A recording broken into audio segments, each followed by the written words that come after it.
The park ranger's flashlight steadied over the frozen patch of marshland, revealing a single object protruding from the winter-thick reeds, its placement too deliberate, its presence too silent for the hour. Frost clung to it like a warning. The ranger hesitated, realizing the cold earth was holding something it should not, something long buried beneath December stillness. If you like stories like this, make sure to subscribe and like the video. The discovery in the winter of 1973 would eventually be recorded as one of Tampa's most quietly devastating cold cases.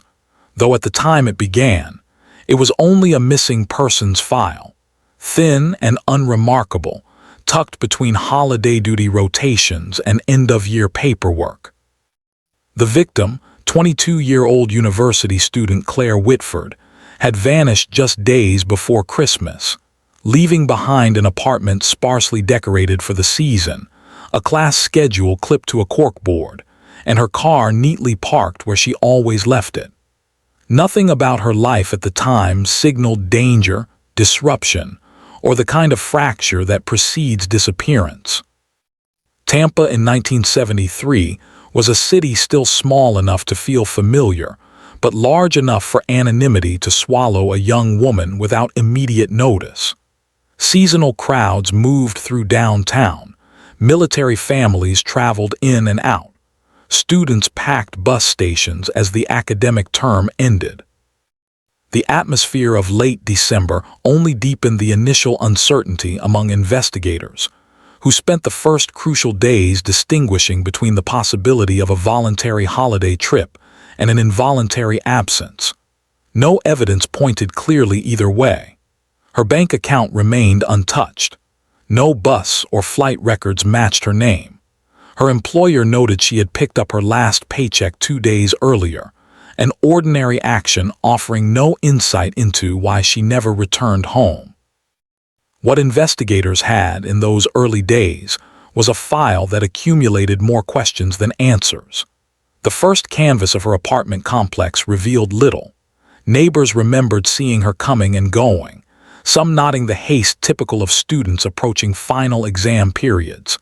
A few recalled hearing her vacuum earlier that week. One resident mentioned a familiar green sedan that sometimes idled near the parking lot, though the description was too vague to pursue. The initial search through the nearby wooded area turned up nothing. Holiday obligations thinned volunteer numbers and slowed response coordination, and with the city's resources stretched across routine seasonal incidents, a quiet missing persons case struggled for traction. Tampa's local papers ran a small column on her disappearance, accompanied by a grainy school photograph. The coverage was respectful but modest, overshadowed by stories about seasonal traffic patterns, community toy drives, and the local college football schedule. Claire's family, living several hours north, pressed authorities for updates, but without leads, the file remained in a frustrating holding pattern. For investigators, it became another case requiring methodical review rather than urgent pursuit. That changed with the ranger's discovery on the outskirts of Hillsborough County. On December 28, during a routine patrol through a lesser-used nature preserve, the ranger spotted the protruding object that halted him, a leather strap partially unearthed by winter rainfall and recent temperature shifts. The strap was attached to a handbag, hardened by water exposure but still intact. Inside the bag were 2 items that would move the case from a missing persons report into a suspicious circumstance investigation: a student ID card bearing the name Claire Whitford and a small metal keychain engraved with the year 1970. The bag was logged, photographed, and transferred to evidence by the sheriff's office. Forensic processing in 1973 lacked the sophistication available in later decades, but technicians could still examine fibers, soil composition, and wear patterns. Early analysis suggested the bag had been submerged for weeks. Its position in the marsh, half sheltered by tall grasses, indicated it had not simply been dropped but placed.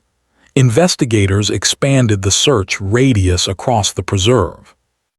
Winter conditions complicated their efforts: soft ground, patchy fog, fluctuating temperatures. But the search persisted. What they found were subtle traces: a single footprint preserved in hardened mud, tire impressions near the service road, and remnants of cigarette ash inconsistent with ranger patrols. Everything pointed to someone having visited the site recently, someone who did not belong. The expanding search, however, failed to locate Claire herself. With the new year approaching, investigators reconstructed her final confirmed movements. On the evening of December 20, she had reportedly visited a small bookstore near campus, purchasing a used anthology for an upcoming term.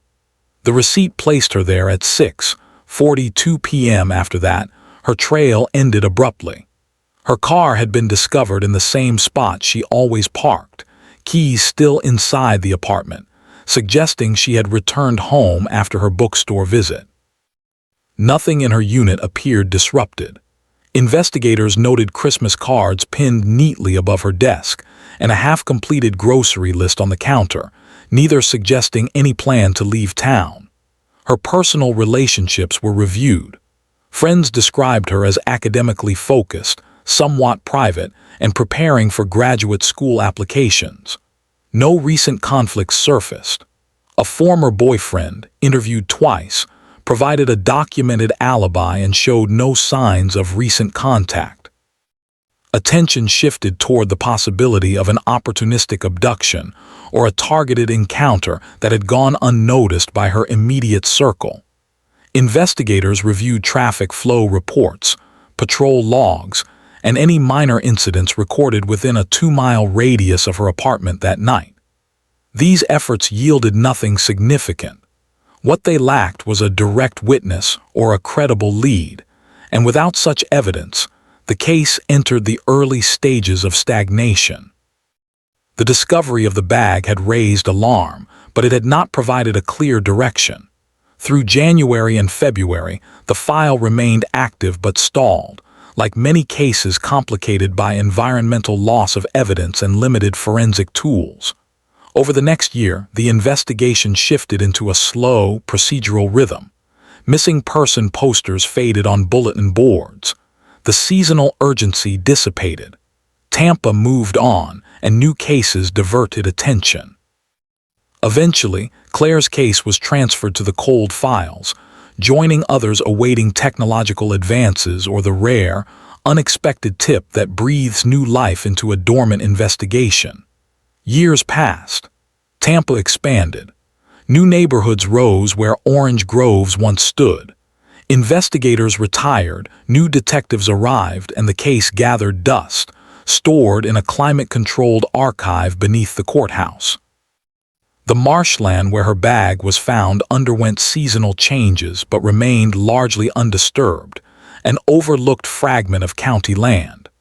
By the mid-1980s, cold case review teams began sporadically re-examining old files. Claire's case was one of many chosen for reassessment, though without new evidence, the review produced familiar dead ends. Photographs were redocumented, witness statements retyped for clearer archival preservation, and soil samples cataloged with updated labels. The case file grew thicker but not more conclusive. What remained unchanged was the haunting void at its center: the absence of Claire, the absence of a motive, the absence of any suspect beyond speculative profiles. For Claire's family, holidays became quieter, marked by the weight of unresolved questions. Christmas cards no longer displayed group photographs. Thanksgiving gatherings shifted into smaller, more subdued meals. The turn of each year felt like a reminder of what had not been found, of what had not returned home. For them, Tampa was not just a city associated with her disappearance. It became a place where time had split, where the world became divided into before and after. Yet the case endured, preserved by procedure, awaiting a development that would not arrive until much later, when new forensic methods sharpened old evidence into something meaningful. It would take decades for the Marshland to give up another secret. It would take advances in DNA analysis and renewed efforts by a new generation of investigators. And it would take a family connection no one had anticipated, one that would ultimately unravel Tampa's long quiet mystery from 1973, transforming a forgotten winter disappearance into a solved case rooted not in randomness, but in the guarded privacy of a household and the secret one relative had worked desperately to conceal. That revelation, however, was still years away, resting dormant in sealed evidence envelopes and aging case notes, waiting for the moment when science and circumstance would finally converge. The renewed attention to cold files in the early 1990s began as a departmental initiative brought on by administrative restructuring and pressure from families whose unanswered cases had accumulated over 2 decades. Tampa's new investigative leadership recognized that even a single breakthrough could justify the effort, especially as forensic laboratories nationwide reported improved capabilities in DNA profiling. Although the technique was still limited by comparison to modern standards, it offered an opportunity cold case detectives had never previously possessed: the ability to revisit evidence too subtle, too degraded, or too ambiguous for earlier testing. Among the boxes selected for preliminary review, the Whitford case stood out due to the preserved condition of several items recovered from the marsh and from the victim's apartment. Her handbag, stored for nearly 20 years, contained trace materials that were meticulously sealed: fibers, soil fragments, and a faint reddish-brown stain, whose origin investigators could not confidently determine in 1973. The review team cataloged each piece with renewed care, noting that the bag's contents, though weathered, had not been fully contaminated thanks to proper packaging protocols of the earlier era. While the stain was insufficient for definitive testing at the time, it was preserved in anticipation of future advances. The footprint impressions taken from the marsh had been photographed but not cast, an oversight typical of the period's resource limitations. Still, those images provided valuable qualitative information. The print was from a men's work boot, approximately size 10 or 11, with a tread pattern suggesting a common mid-range brand. Tire track photographs indicated an older vehicle, likely predating the early 1970s, but little more could be extracted. Attention also returned to the cigarette ash noted at the scene. The ash had been collected but never tested, partly because the technology to differentiate tobacco composition at diagnostic levels had not existed. Although the ash could not provide DNA, it did represent potential behavioral evidence. Detectives built a list of possible laborers, seasonal workers, and residents who frequented the preserve during the winter months of 1973. The list was long, broad, and largely unproductive, offering no clear suspects. What investigators needed was a more specific link. Throughout the mid-1990s, the case file circulated among detectives who found themselves drawn to its seasonal nature, its unresolved pathos, and the striking absence of both a body and viable suspects.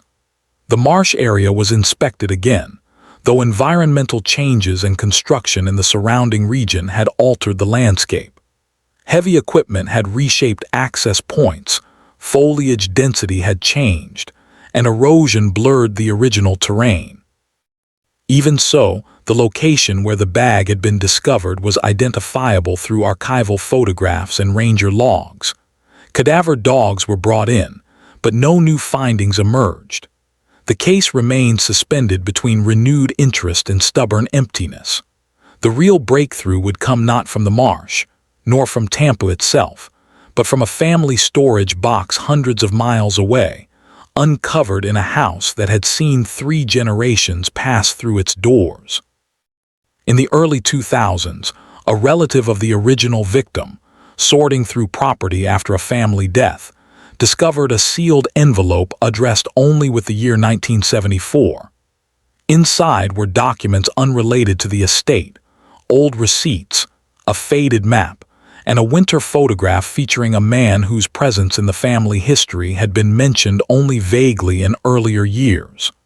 The relative, sensing significance, contacted the sheriff's office. The box was transported to Tampa and added to the archival review. Though the envelope contents were not directly linked to the disappearance, the photograph caught the attention of investigators. It depicted a man in his 30s, standing beside a vehicle roughly matching the age and style indicated by the tire impressions from the marsh photographs. The landscape in the picture also closely resembled the general region north of Tampa, where the handbag had been found. While circumstantial, the alignment raised questions. Detectives began researching the identity of the man and discovered he was a distant Whitford family connection, someone rarely mentioned and never directly involved in the missing persons investigation.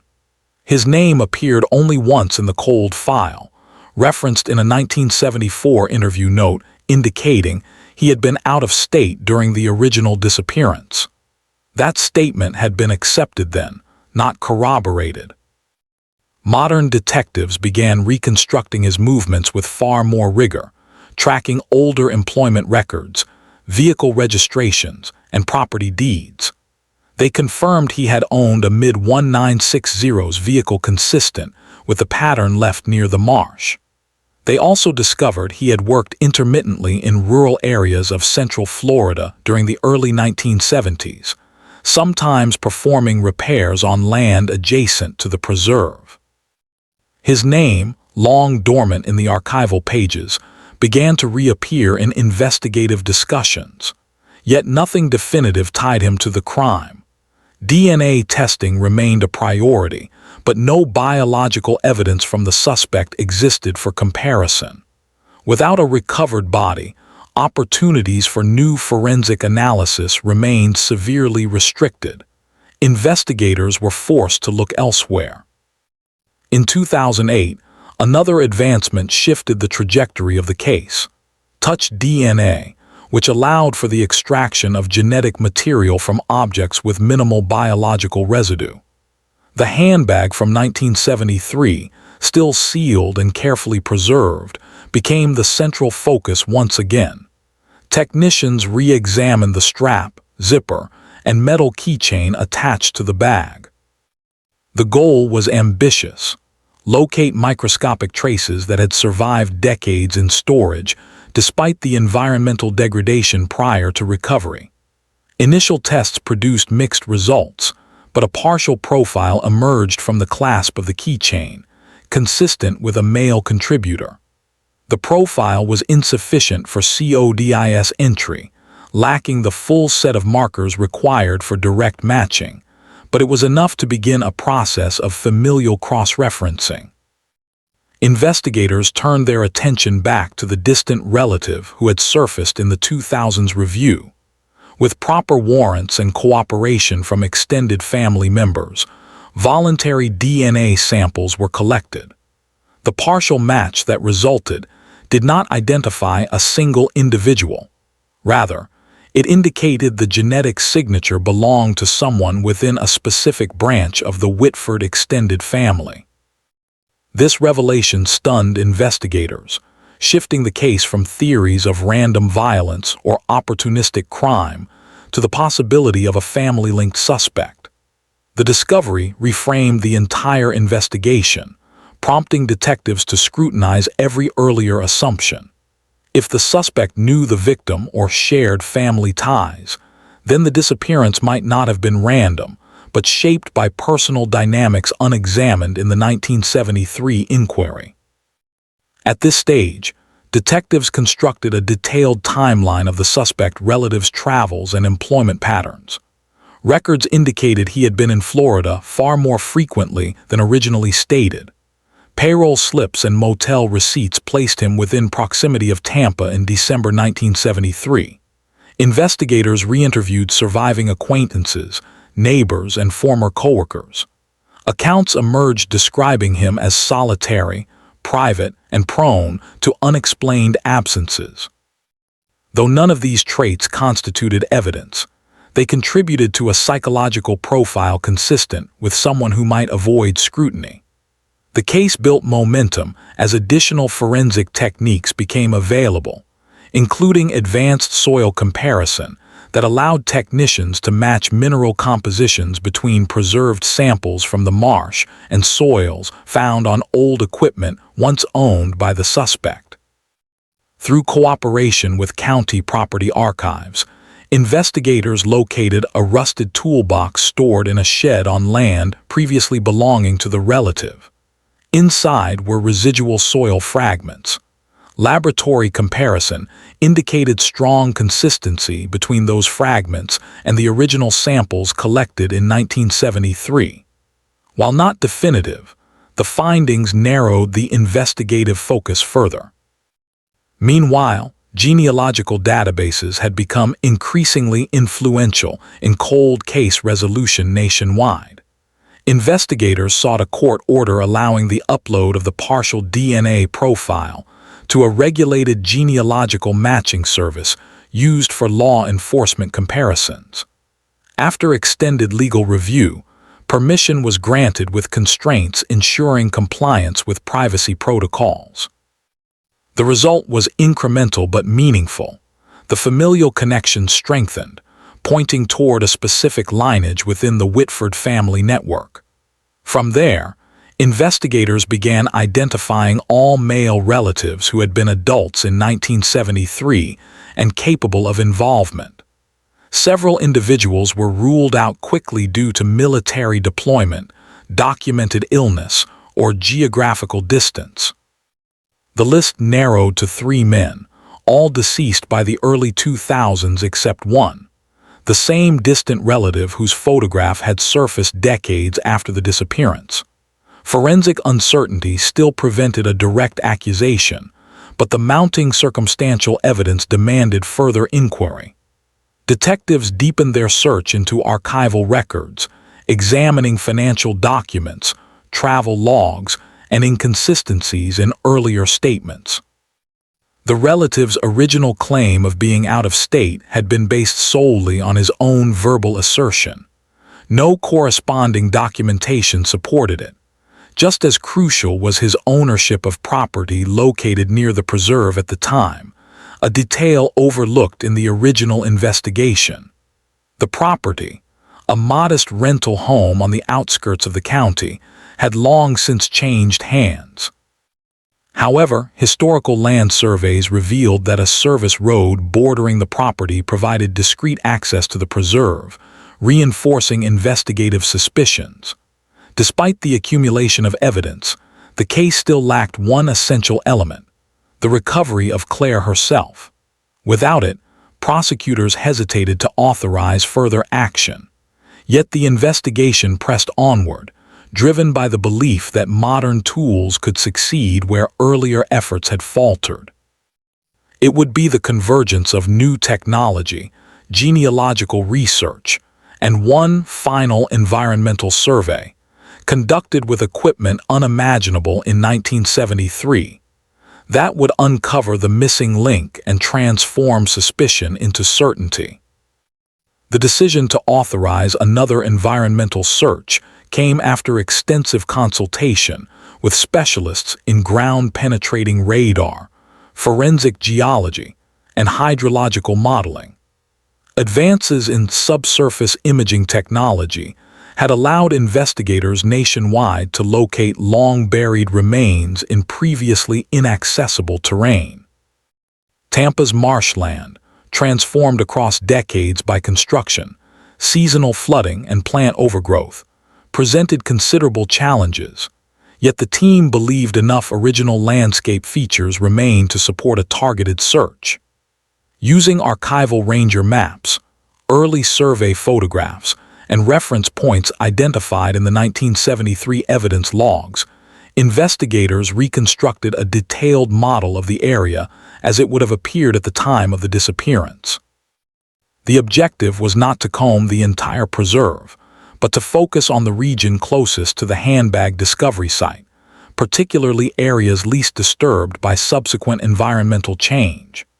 Specialists began their assessment in late autumn, when decreased vegetation, increased visibility, and soil density stabilized. Ground-penetrating radar units were deployed in overlapping grids, scanning for anomalies consistent with disruptions associated with burial. The first 2 days yielded only natural formations, tree root networks, pockets of clay, and sediment layers shaped by decades of rainfall. On the third day, a radar technician identified an irregular void approximately 40 yards from the original discovery site. The anomaly differed sharply from the natural terrain surrounding it, presenting a compacted, rectangular signature suggestive of human disturbance. Soil resistivity measurements reinforced this interpretation. Investigators flagged the site and began methodical excavation under forensic supervision. Layers of sediment were removed slowly, each shift documented. Within hours, a fragment of fabric appeared, faded, brittle, and consistent with clothing style from the early 1970s. A deeper layer revealed additional remnants, small bone fragments, later confirmed to be human. The excavation continued with utmost care, and by the end of the day, enough material had been recovered to indicate the presence of a shallow, partial burial. Although nearly 3 decades of environmental exposure had degraded the remains, forensic anthropologists determined that the characteristics aligned with an adult female roughly the age of the missing victim at the time of disappearance. Soil stratification suggested the burial occurred during the same seasonal period as the handbag abandonment, reinforcing investigative timelines. The discovery marked the first definitive physical evidence linking the marsh not only to the discarded personal items, but to the victim herself. Remains were transported to a forensic facility, equipped with updated analytical tools. Through dental comparison, anthropological assessment, and mitochondrial DNA extracted from preserved bone segments, the remains were officially identified as those of Claire Whitford. The announcement brought a somber closure to the question that had lingered for decades, yet it also intensified investigative pressure. With confirmation of death, the case met the threshold for renewed legal action, but prosecutors needed clear establishment of cause, circumstance, and responsibility. Although the condition of the remains made it impossible to determine precise cause of death, forensic indicators suggested no prolonged exposure to trauma prior to burial. Soil compaction patterns indicated rapid concealment, likely occurring shortly after death. These findings, combined with the absence of her vehicle keys and the abandoned handbag, aligned with a timeline involving abduction or coercion rather than voluntary disappearance. Investigators revisited the family-connected suspect with increased scrutiny. Genealogical analysis had narrowed the potential contributors to the partial DNA profile, and with the remains recovered, prosecutors sought authorization for a full genetic comparison.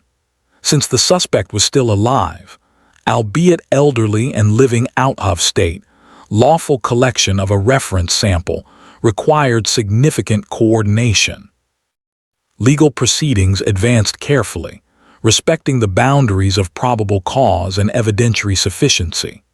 Ultimately, a court order permitted the acquisition of a discarded item for comparison, an approach increasingly recognized in complex cold cases. Laboratory testing took several weeks, but the resulting analysis produced a clear outcome. The suspect's DNA matched the partial profile extracted from the handbag clasp with a statistical certainty far exceeding legal requirements. It was the strongest forensic link established in the investigation to date. Investigators confronted the suspect with the findings, though not through direct interrogation.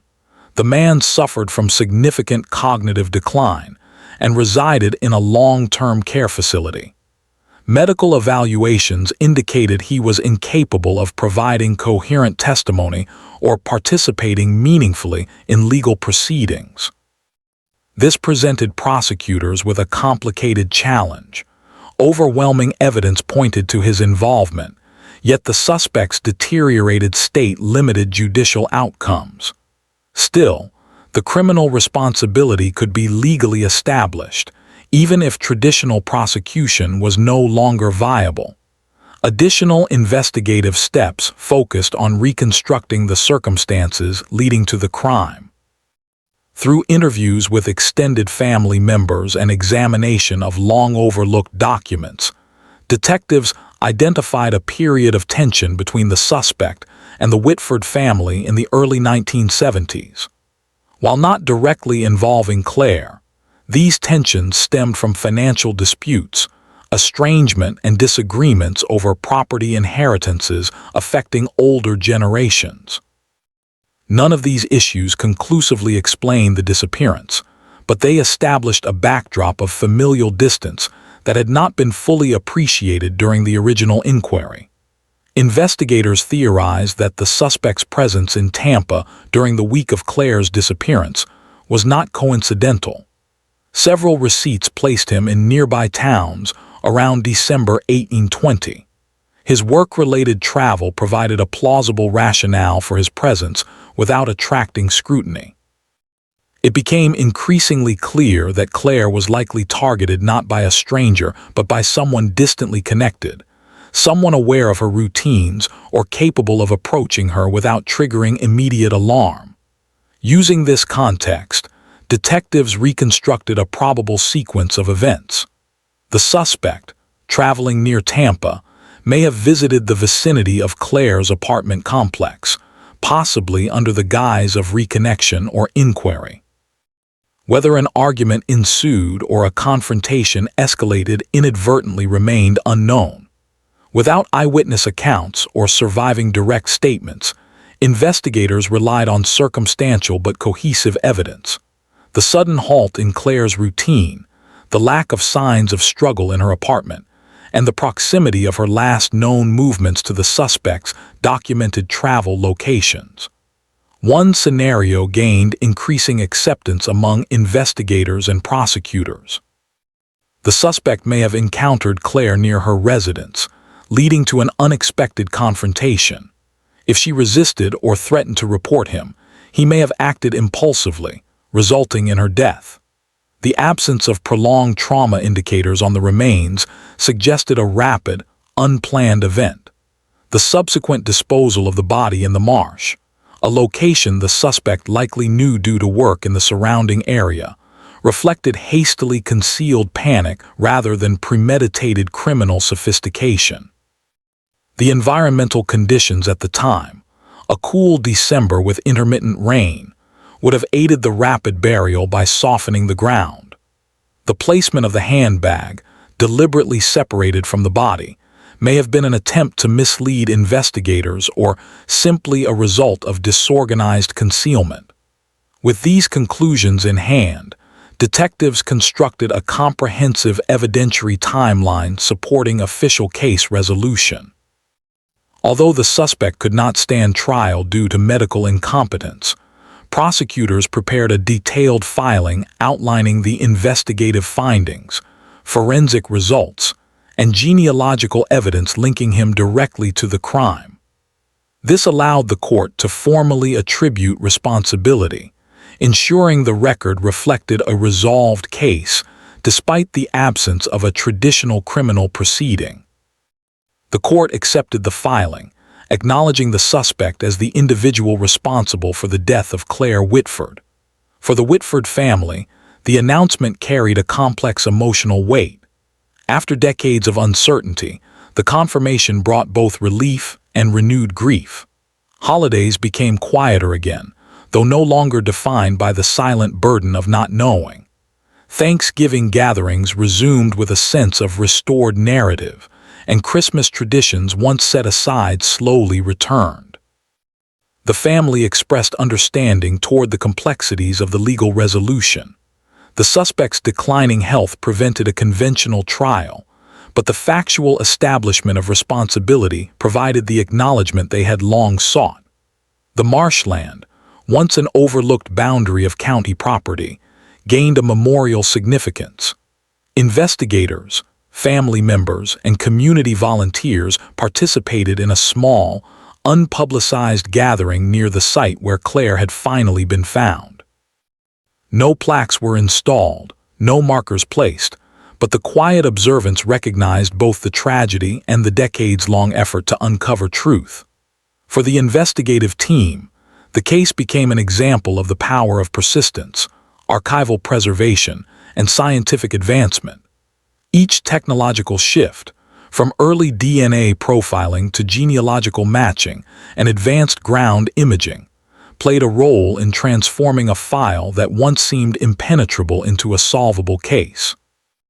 The resolution also prompted administrative reviews of older cold files, leading to improvements in long-term evidence storage, digital record-keeping, and interdepartmental cooperation. Even as the formal criminal outcome remained unconventional, the clarity achieved allowed Tampa's law enforcement community to close the case with confidence. The narrative, once defined by absence, now contained answers supported by evidence, science, and methodical investigation. As winter approached the year of the case's resolution, the city's seasonal decorations appeared once again along storefronts and neighborhood streets. For the Whitford family, the lights no longer symbolized unanswered questions, but the endurance of memory and the restoration of truth after decades of silence. The path to resolution had been long, shaped by seasonal markers, Christmases missed, New Year's endured, Thanksgivings hollowed by uncertainty. Yet it ended with clarity, grounding the story not in mystery, but in the quiet persistence of investigators who never allowed the case to fully disappear. What remained to be documented was the final legal closure and the lasting impact on both the family and the investigative community, forming the concluding chapter of a case that began on a cold December night in 1973 and ended with the unveiling of a family secret. The final phase of the investigation focused on ensuring that the decades-old case met the standards required for a complete, lawful resolution. Prosecutors, archivists, and forensic analysts collaborated to build a unified case summary, reconstructing nearly every step from Claire Whitford's disappearance in December 1973 to the modern forensic breakthroughs that had finally revealed the truth. This summary would become the official record submitted to the court, ensuring that future generations reviewing the file would understand the long path the investigation followed and the evidence that ultimately established responsibility. Because the suspect was medically incompetent and unable to participate in a trial, the legal approach centered on a formal judicial declaration supported by comprehensive documentation. The court required a demonstration of clear evidentiary convergence, physical links, genealogical connections, geographic probability, historical behavior patterns, and forensic clarity. Investigators dedicated months to assembling this record, combining new scientific reports with digitized archival material and detailed analytical interpretations. Key components of the case summary included the mitochondrial DNA confirmation from the recovered remains, the partial nuclear DNA retrieved from the handbag clasp, photographic and soil signature correlations indicating proximity between the suspect and the marshland, and the timeline that placed him within the Tampa area at the critical moment. Additionally, genealogical tracing confirmed that the DNA sample found on the clasp could only have originated from a member of a very specific lineage. Among all living and deceased members of that lineage, only one individual matched the age, geography, and behavioral indicators consistent with involvement. When the court reviewed the materials, the record demonstrated not simply suspicion, but convergence, a culmination of factors unavailable to investigators in the past. With this in view, the court accepted the conclusion that the suspect was responsible for the death and concealment of Claire Whitford. This determination, though not equivalent to a criminal conviction, fulfilled the legal requirement for formal case resolution. With the filing complete, the sheriff's office prepared a public statement. The tone was measured, careful, and respectful, emphasizing the decades of investigative work rather than the sensational aspects of the crime. The announcement outlined the recovery of remains, the application of modern forensic methods, and the genealogical analysis that had guided investigators toward the final conclusion. It also acknowledged the limitations posed by the suspect's medical condition, explaining that, although prosecution was impossible, the evidence provided a clear determination of responsibility. Media coverage was subdued but steady. Local Tampa newspapers published reflective pieces on the case, recounting the landscape of the 1973 disappearance and tracing how advancements in forensic science allowed investigators to navigate previously unreachable terrain. National outlets briefly highlighted the story as an example of genealogical research transforming unresolved cases. Yet coverage never overshadowed the quiet dignity with which the family handled the resolution. For them, the story had never been one of sensational intrigue. It was a story of disruption, loss, and the long, silent gap that separated what they had once known from what they had endured for decades. With the case now resolved, they began to share small details of Claire's life, her academic plans, her interest in literature, her preference for quiet holiday evenings with family. These recollections did not fill the void left by her disappearance, but they allowed her story to shift from the mystery that had defined it for so long to a remembrance grounded in truth. Investigators also reflected on the broader implications of the case. One of the most significant lessons involved the importance of preserving even seemingly minor pieces of evidence. The handbag, stored meticulously for nearly 30 years, had ultimately provided the critical genetic trace that narrowed the suspect pool. Soil samples, once considered too degraded for meaningful analysis, gained relevance through advancements in comparative mineralogy. The radar-assisted recovery of remains demonstrated the necessity of reevaluating old assumptions about environmental change and burial sites. Just as important was recognizing the value of genealogical collaboration in law enforcement. The ethical and legal boundaries of genealogical searching required careful navigation, but the Whitford case showed how structured, legally sanctioned use of partial profiles could illuminate investigative paths otherwise obscured for decades. Tampa's investigative community adopted new protocols for cold case review, emphasizing periodic reassessment of dormant files, continual integration of emerging technologies, and cross-referencing of biological material with updated genealogical databases when appropriate. Training programs incorporated case studies from the Whitford investigation, demonstrating how persistence, technical adaptability, and meticulous archival management could turn a stagnant file into a solvable case. Beyond law enforcement, the resolution affected the broader Tampa community. Residents who had lived in the region during the 1970s recalled the fear and uncertainty that had followed Claire's disappearance. Although memory had faded over the decades, the final announcement revived a quiet collective awareness of the vulnerability that once shadowed local neighborhoods. Yet the community also expressed admiration for the investigators whose vigilance ensured that Claire's story did not disappear into history. The marshland itself, long transformed by development, became a place of understated remembrance.